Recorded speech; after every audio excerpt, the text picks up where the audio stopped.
नाज़रीन, अमेरिका अब आप देख रहे हैं कि अपनी पूरी ताकत के साथ वो जो माइंडसेट उसका पहले से था कि इस दुनिया में अगर कोई ताकतवर रहेगा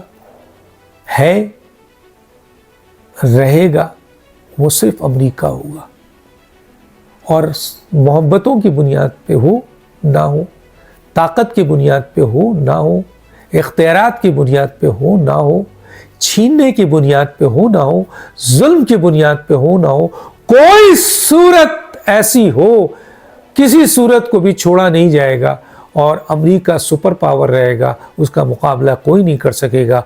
और आज ट्रम्प ने उन ख्वाहिशात को, जो कल तक वो कह रहे थे कि मैं अमन का दाई हूँ, आज पूरी दुनिया में वो कब्जा करने की बात कर रहे हैं। वो कह रहे हैं कि हम अमेरिकन मफादात क्या है? अमेरिका हमेशा के लिए सुपर पावर रहे, चाहे कोई मुल्क तबाह हो, चाहे मुल्क के उसके असासे छीनने पड़े, चाहे उस मुल्क को रोंदना पड़े, चाहे उस मुल्क के अंदर रिजिम चेंज करना पड़े, अपने आदमी को लाना पड़े, वहां पर हमला करना पड़े, बम गिराना पड़े, कुछ भी करना पड़े, अमेरिका सुपर पावर रहेगा। उसके ये मफादात हैं। इंटरनेशनल कानून को वो नहीं मानता। वो कहता है अमेरिका अपने मफादात की बुनियाद पर कोई कानून उसका रास्ता नहीं रोक सकता, ना अमेरिकन कानून, ना इंटरनेशनल कानून, ना उस मुल्क का कानून। वो वेनेजुएला पे हमला कर चुका है, वो इसी तरीके के कांगो, गोइटा, जनूबी बड़ी ममालिक में मशरिक़ वस्ता पे आप यलगार कर चुका है। अब वो आहिस्ता आहिस्ता ईरान और अफ़गानिस्तान की तरफ बढ़ चुका है और वहाँ रिजिम चेंज करने की पूरी तैयारी के साथ अटैक कर रहा है। अब सवाल ये पैदा होता है कि वो ग्रीनलैंड पर हमला करने वाला है, उस पर भी कब्ज़ा करने वाला है, तमाम असासों पे हमला करने वाला है। वो तमाम असासे, वो तमाम मादनियात, वो तमाम ग्रीनलैंड मादनियात से भरा हुआ है। अब आप याद रखिए कि पाकिस्तान भी मादनियात से भरा हुआ है, अफ़गानिस्तान भी मादनियात से भरा हुआ है, तो गोया ईरान भी वो एरिया, पाकिस्तान, अफ़गानिस्तान और ईरान, इसका जंक्शन मादनियात से भरा हुआ है। तो जब वो ग्रीनलैंड को ये कहकर कि नहीं ये मादनियात अमेरिका का हक है, हालांकि ये हक अमेरिका का नहीं है, वेनेजुएला के जो ऑयल है वो अमेरिका का हक है, बगैर किसी कानूनी आपके तरीक़ेकार की बदमाशी से, तो क्या उसका ये ज़हन नहीं होगा कि इस खित्ते में जो मादनियात हैं, जो खरबों डॉलर की हैं, उसको कैसे छोड़ देगा?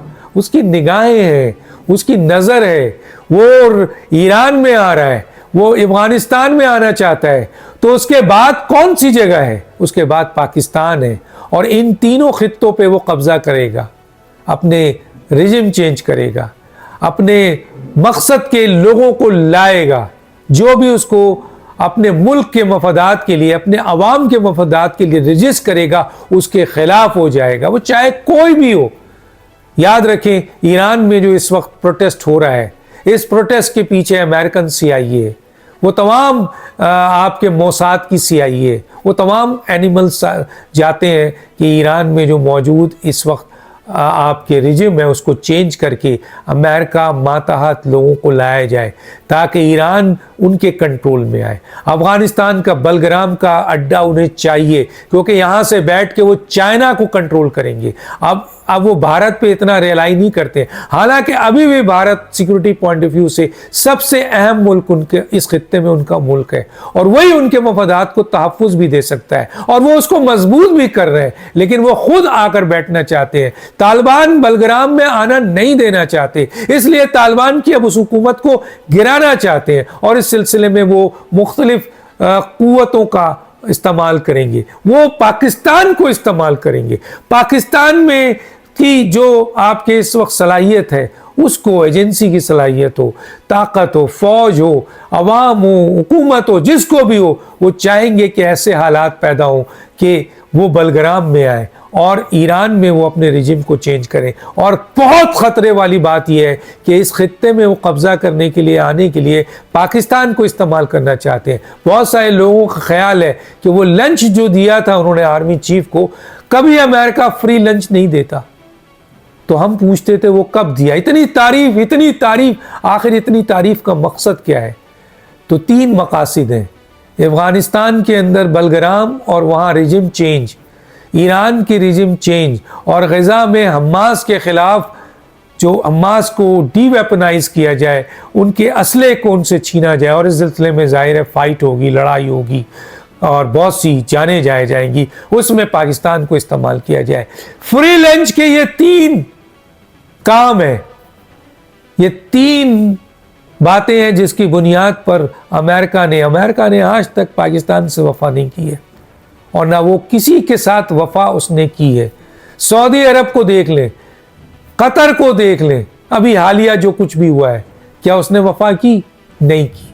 اب سعودی عرب بھی سمجھ رہا ہے کہ امریکہ اس کی سیکیورٹی کا ضامن نہیں ہے, قطر بھی سمجھ رہا ہے, یو اے ای بھی سمجھ رہا ہے, آپ کے ترکی بھی سمجھ, اور بھی بہت سارے ممالک سمجھ رہے ہیں, اس لیے اپنے ڈیفنس پیکٹ کو دوسری طریقے سے ڈیل کر رہے ہیں. چنانچہ اب جو بہت بڑا مسئلہ ہے وہ یہ ہے کہ پاکستان کے لیے بہت بڑا چیلنج ہے.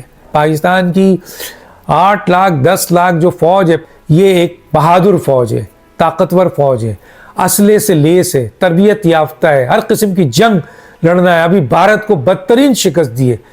امریکہ ان کو استعمال کرنا چاہے گا, لیکن ہمیں اپنی چیف پر, ہمیں اپنے فیلڈ مارشل پر, ہمیں اپنی فوج پر یہ فخر ہے کہ یہ باتیں جو عام ہم سن رہے ہیں بڑے اہم ترین جگہوں سے, کئی قسم کے تجزیہ نگار جو دنیا میں بیٹھے ہوئے ہیں, مختلف چینلز میں ہیں, مختلف میڈیا پرسن ہیں, جو اس بات کا اشارہ دے رہے ہیں کہ اب سب طاقت کا توازن جو جانے والا تھا. آپ نے سنا امریکہ نے کہہ دیا کہ برکس کے وہ بہت خلاف ہے, اور یہ برکس کس کا ہے؟ یہ روس, چین, یہ انڈیا, اور یہی جنوبی اور برازیل.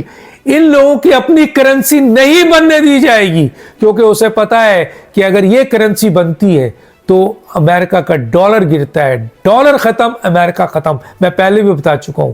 چنانچہ وہ اقدام کرنے کے لیے اب آگے بڑھے گا جس میں اس کے مفادات ہیں. ایران میں ریجم چینج کرنے کے لیے وہ پاکستان کو استعمال کرنا چاہے گا, افغانستان کو کمزور کرنے کے لیے وہ پاکستان کو استعمال کرنا چاہے گا, اور اسی طریقے سے آپ کے ان تمام جگہوں کو جہاں معدنیات, آئل, سونا, ریکوڈیک, سینڈیک جیسی بہت بڑی تانبا جیسی بہت بڑے معدنیات ہیں, اس پر وہ کسی صورت میں آ کر قبضہ کرے گا. بلگرام پر آتا ہے, افغانستان پہ آتا ہے, تو گویا وہ پاکستان کے قریب ہے, گویا وہ ایران کے قریب ہے, گویا وہ ان معدنیات کے قریب ہے. اور جب ایک ہاتھی کہہ لیں, وہ اس وقت ہاتھی ہے, اور وہ ہاتھی ہو چکا ہے جو پاگل ہو چکا ہے, اس کو کسی کے مفادات کی فکر نہیں ہے, اس کو کسی کی آزادی کی فکر نہیں ہے, اس کو کسی کی خود مختاری کی فکر نہیں ہے. حالیہ دیکھ لیجئے, اس کو فکر ہے تو صرف امریکہ کی فکر ہے اور اپنی فکر ہے, اور ایسے موقع پہ وہ اعلان کر رہا ہے کہ کوئی قانون ہمیں کسی ملک کے اندر جانے سے اور ان تمام چیزوں پہ قبضہ کرنے سے نہیں روک سکتی جو اس کے مفادات سے ٹکراتے ہیں. چنانچہ پاکستان کی حکومت کو تو میں کچھ نہیں کہوں گا, ان کی تو کوئی اوقات ہی نہیں ہے, کیونکہ یہ عوام ان کے ساتھ نہیں ہے, لیکن پاکستان کی اسٹیبلشمنٹ, پاکستان کی فوج, پاکستان کی بیوروکریسی, پاکستان کے با اختیار اداروں کو یہ سمجھنا ہوگا کہ اس کھیل سے پاکستان کو کس حد تک دور رکھنا ہے اور پاکستان کو بچانا ہے, کیونکہ یہ کھیل شروع ہو چکا ہے جو بہت خطرناک ہے. ڈاکٹر دانش کو یاد دیجیے. اللہ حافظ.